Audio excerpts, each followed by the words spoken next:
من شیرزاد ساکن ناحیه رشت میباشم.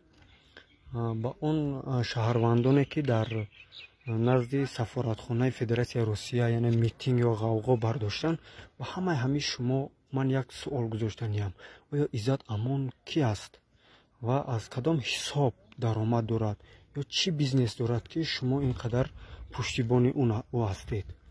آیا نمیدونید که اون نفرایی که در روسیه رفتند و در مهاجرت مهنتی آیا از آشیانه میغلطند میفوتند برای فرستادن به فدراسیون، برای فرستادن به تاجیکستان از همه مهاجران مبلغ جمع میکند، اما یک حصه مبلغ رو برای فرستادن به همو صرف میکند، باقی مانده همه مبلغ ها به فایده خود میماند.